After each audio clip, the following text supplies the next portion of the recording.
ਆ ਮੈਂ ਕਿਤੇ ਬੰਦਾ ਪ੍ਰਾਹੁਣਾ ਗਿਆ ਨਾ ਕੋਈ ਜੀ ਤੇ ਉਹਨੂੰ ਸਾਰੇ ਛੇੜਨ ਮਜ਼ਾਕ ਕਰਨ ਤੇ ਜਿਹੜਾ ਬੰਦਾ ਉਹਨੂੰ ਜਾਣਦਾ ਸੀ ਨਾ ਉਹ ਆਖੇ ਇਹਨੂੰ ਨਾ ਛੇੜੋ ਜੋ ਅੱਗੋਂ ਫਿਰ ਨਾ ਜ਼ਿਆਦਾ ਛੇੜ ਕੀਤੀ ਉਹਨੇ ਕਿ ਇਹਨੂੰ ਕਿਉਂ ਨਾ ਛੇੜੀਏ। ਉਹਨੇ ਕਿਹਾ ਜਿਹੜੀ ਇਸ ਬੰਦੇ ਨੇ ਗੱਲ ਤੁਹਾਨੂੰ ਸੁਣਾਣੀ ਇਹਨਾਂ ਤੁਹਾਨੂੰ ਜਵਾਬ ਨਹੀਂ ਆਉਣਾ ਪੁੱਛਣੀ ਤਾਂ ਮੈਂ ਨਾ ਤੁਸੀਂ ਨਾ ਛੇੜੋ ਇਹਨੂੰ। ਸਹੀ ਉਹ ਫਿਰ ਯਾਦ ਸੋ ਛੇੜ ਕੀਤੀ ਉਹਨੇ ਕਿਹਾ ਕਿਉਂ ਨਾ ਬੁੱਝਾਂਦੇ ਅਸੀਂ ਵੀ ਬੁੱਝ ਲਾਂਗੇ। ਸਹੀ ਉਸ ਬੰਦੇ ਨੇ ਫਿਰ ਆਖਿਆ ਸੀ ਵੀ ਮੈਂ ਤੁਹਾਨੂੰ ਸੁਣਾਨਾ ਵੀ 4 ਗੱਲਾਂ ਤੇ ਉਹਦਾ ਜਵਾਬ ਤੁਸੀਂ ਦੇਣਾ। ਸਹੀ ਵੀ ਕਿਸ ਬੰਦੇ ਨੇ ਮੰਗੀ ਸੀ ਚੁੱਪ, ਕਿਸ ਬੰਦੇ ਨੇ ਮੰਗੀ ਸੀ ਧੁੱਪ, ਕਿਸ ਬੰਦੇ ਨੇ ਮੰਗਿਆ ਸੀ ਬਰਸਣਾ ਤੇ ਕਿਸ ਬੰਦੇ ਨੇ ਮੰਗਿਆ ਸੀ ਬੋਲਣਾ। ਉਹ ਫਿਰ ਰਾਤ ਉੱਥੇ ਰਿਹਾ ਸੋਚਦੇ ਰਹੇ ਫਿਰ ਜਵਾਬ ਨਹੀਂ ਆਇਆ ਉਹਨਾਂ ਬੰਦਿਆਂ ਉਹ ਜਿਹੜੇ ਅੱਗੋਂ ਛੇੜਦੇ ਹਨ ਜਿਹੜੇ ਛੇੜਦੇ ਹਨ।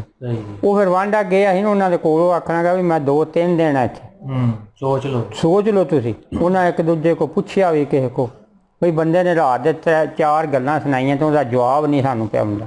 ਉਹ ਜਿਹਨੂੰ ਪੁੱਛਿਆ ਨਾ ਉਹ ਵੀ ਆਖਣ ਲੱਗਾ ਬਈ ਇਹ ਉਹ ਹੀ ਬੰਦਾ ਦੱਸੇਦਾ ਇਹਦਾ ਮੈਨੂੰ ਵੀ ਨਹੀਂ ਜੇ ਪਤਾ ਕੋਈ ਸਮਝ ਨਾ ਲੱਗੀ। ਹਾਰ ਗਏ ਫਿਰ ਉਹਨਾਂ ਮਾਫੀ ਮੰਗੀ। ਕਹਿਣ ਲੱਗੇ ਜੀ ਤੁਹਾਡੀ ਗੱਲ ਜਿਹੜੀ ਹੈ ਨਾ ਤੁਸੀਂ ਦੱਸ ਕੇ ਜਾਏ। ਨਾਲੇ ਕੋਈ ਵੀ ਜਿਹੜਾ ਬੰਦਾ ਗੱਲ ਕਰਦਾ ਫਿਰ ਉਹਨੂੰ ਤਾਂ ਪਤਾ ਹੁੰਦਾ ਤੇ ਉਹ ਤਾਂ ਫਿਰ ਦੱਸ ਸਕਦਾ।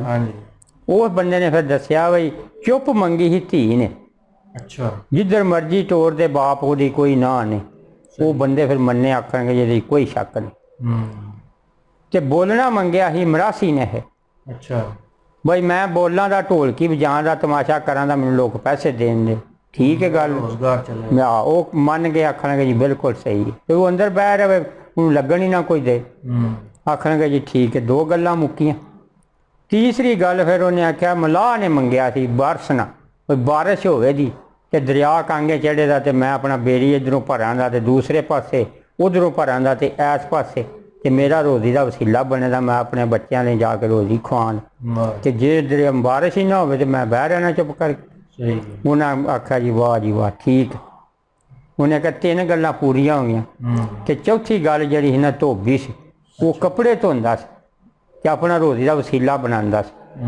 ਅੱਜ ਵਾਲਾ ਵਕਤ ਨਹੀਂ ਸੀ ਨਾ ਬਈ ਭਾਵੇਂ ਬਾਰਿਸ਼ 8 ਦਿਨ ਲੱਗੀ ਰਹੇ ਉਹਨੇ ਧੁੱਪ ਮੰਗੀ ਸੀ ਤੇ ਰਾਤੋਂ ਰਾਤ ਹੀ ਲੋਕ ਧੋ ਵੀ ਲੈਂਦੇ ਨੇ ਸੁਕਾ ਵੀ ਲੈਂਦੇ ਨੇ।